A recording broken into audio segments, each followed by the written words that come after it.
Olá! Você já parou para pensar que o amor inconsciente tem uma conexão mais profunda do que imaginamos?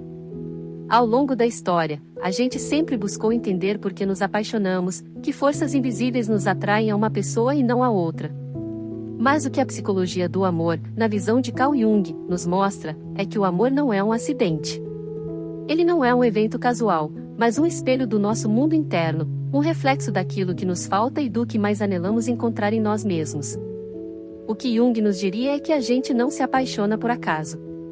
Existe um padrão profundo, quase um mapa secreto da nossa alma, que dita nossas escolhas. A projeção psicológica é a chave. Ao invés de ser um simples conjunto de emoções passageiras, o amor é um convite para que a gente se olhe no espelho e entenda que o que nos atrai no outro já existe, em algum nível, dentro de nós. Essa é uma ideia poderosa que pode mudar para sempre a forma como você enxerga as suas relações. A psicologia do amor, segundo Carl Jung, é uma ferramenta para o autoconhecimento nas relações. Ela nos ensina que o amor é o motor do nosso crescimento pessoal. Cada pessoa que entra na nossa vida e deixa uma marca emocional é, na verdade, um mestre disfarçado. Ela nos reflete algo sobre nós mesmos que talvez não teríamos descoberto de outra maneira. E a gente vai ver que a próxima etapa é o fenômeno da projeção, que é o que realmente acontece quando a gente se apaixona. Sabe, a gente não entende o que acontece, mas a atração que a gente sente por outra pessoa não é um fenômeno casual, ela é um processo que Carl Jung chamou de projeção psicológica. O que isso significa? Significa que quando sentimos aquela atração instantânea e inexplicável, o que realmente está acontecendo é que estamos projetando nessa pessoa aspectos do nosso próprio inconsciente. A gente se apaixona por aquilo que, em algum nível, já existe dentro de nós, mas que ainda não reconhecemos conscientemente. É a nossa psique tentando nos mostrar algo sobre nós mesmos que ainda está na sombra de Jung. E é por isso que é tão importante que você fique comigo. Porque eu vou te mostrar que essa projeção psicológica é a chave para o autoconhecimento nas relações. A gente vai desvendar por que os opostos se atraem e como a gente pode quebrar esses padrões de repetição que nos causam tanta dor. Se você sente que as suas relações têm um padrão, que você se apaixona pelo mesmo tipo de pessoa, eu te convido a ficar, porque a sua psicologia do amor é a chave para a sua liberdade. Deixe aqui nos comentários, eu sou um reflexo, para nos conectarmos. No final das contas, o que o amor inconsciente nos mostra é que, em vez de buscar no outro o que nos falta, devemos trabalhar para integrar essas partes dentro de nós mesmos. O processo de individuação é sobre isso. É como se a pessoa que você ama fosse um espelho que te reflete a sua própria luz e a sua própria escuridão. E a gente vai ver que o próximo passo é entender que, dentro de cada um de nós, existe uma imagem interna do outro que nos atrai, que Jung chamou de anima e animus. Depois de entender que nos apaixonamos por aquilo que projetamos, a gente chega a uma das ideias mais fascinantes de Carl Jung, os conceitos de anima e animus. Sabe, segundo ele, dentro de cada homem existe uma imagem interna do feminino, que ele chamou de anima. E dentro de cada mulher, uma imagem interna do masculino, o animus. Essas imagens são como arquétipos que se formam ao longo de toda a nossa vida, e a forma como a gente vivencia o amor inconsciente é influenciada diretamente por elas.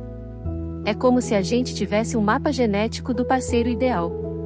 E é aí que a mágica acontece.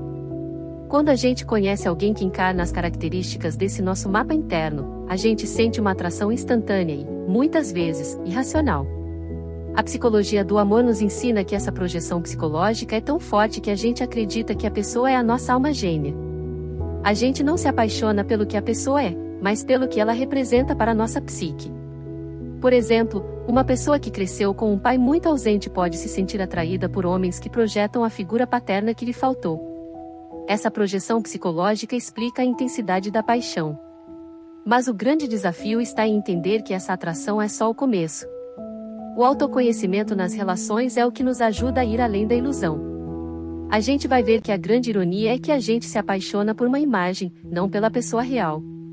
E é aí que o processo de individuação começa a entrar em ação. A sombra de Jung é o que se revela quando a ilusão desaparece, e é sobre isso que a gente vai falar agora. O que acontece quando a paixão é uma projeção psicológica? A gente se depara com a inevitável decepção. Sabe, a paixão é como uma névoa que cobre a realidade, ela nos impede de ver quem o outro realmente é. E quando essa névoa se dissipa, a gente percebe que a pessoa que a gente amava não era exatamente como a gente imaginava.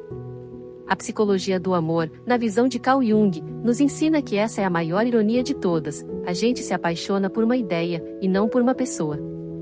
Pois bem, o grande desafio é escolher entre aceitar a pessoa real, com todos os seus defeitos, medos e fraquezas, ou rejeitá-la e continuar a buscar alguém que se encaixe na nossa imagem idealizada. É o momento em que a sombra de Jung se revela. É como se, de repente, o espelho que a gente usava para projetar nossos desejos quebrasse, e a gente tivesse que encarar a realidade, a nossa e a do outro. É um momento de amor inconsciente que nos obriga a crescer e amadurecer. O mais interessante é que muitos relacionamentos e crescimento não resistem a esse choque de realidade. Mas é exatamente nesse momento de vulnerabilidade que a gente tem a chance de construir algo de verdade. A psicologia do amor nos mostra que a decepção não é o fim, mas o começo de um autoconhecimento nas relações.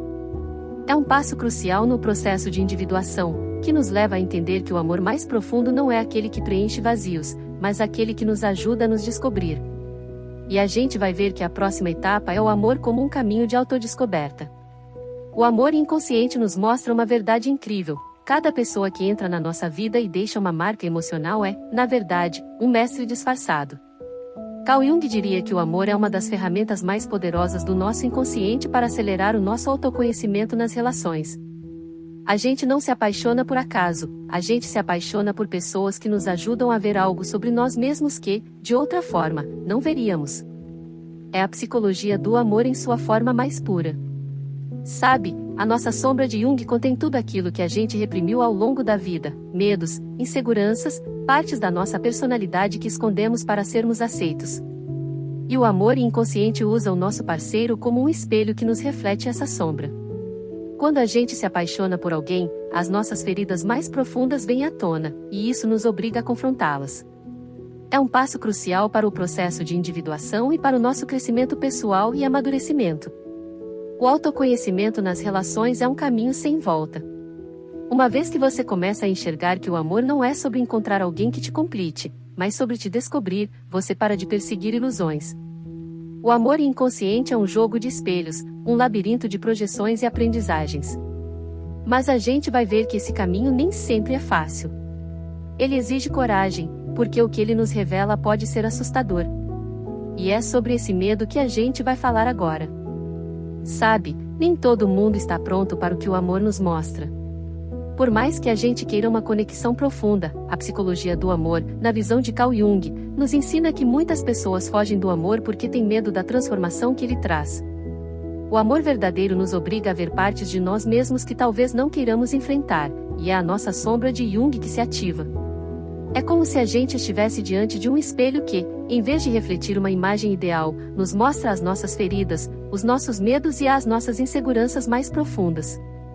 Essa é a grande ironia do amor inconsciente: a gente se apaixona pelo que o outro nos mostra, mas tememos o que ele nos faz ver sobre nós mesmos. E esse medo se manifesta de várias formas, como na projeção psicológica de um homem que busca uma parceira para preencher a sua anima, mas, no fundo, ele tem medo da própria vulnerabilidade. Ou, no caso de uma mulher, que busca no parceiro o seu animus, mas tem medo de ter que encarar a própria força. O medo nos faz sabotar as relações, criar conflitos desnecessários ou buscar parceiros emocionalmente indisponíveis. Mas a gente não tem que ter medo. O processo de individuação nos mostra que o amor não é sobre uma garantia de felicidade, mas sobre um convite para o autoconhecimento nas relações. Essa é a chave para os relacionamentos e crescimento. A sincronicidade e amor nos ensina que os encontros não são acidentais, mas têm um propósito maior na nossa jornada de evolução. E a gente vai ver que a próxima etapa é entender que o propósito do amor vai muito além da nossa mente. E assim, chegamos à última etapa da nossa conversa. O amor inconsciente nos mostra uma verdade incrível: os encontros não são acidentais, eles têm um propósito. Carl Jung chamou isso de sincronicidade e amor. Sabe, aquela sensação de que você conheceu a pessoa certa no momento certo? A psicologia do amor nos mostra que isso não é uma coincidência. É como se o universo tivesse te colocado no caminho de alguém que, em um nível mais profundo, era o mestre que você precisava para o seu crescimento pessoal. É um reflexo do que você é e do que você poderia vir a ser. A grande lição que o autoconhecimento nas relações nos dá é que o amor não é sobre permanência, mas sobre crescimento. A pessoa que entra na sua vida não é apenas um parceiro, ela é um portal para a sua própria evolução.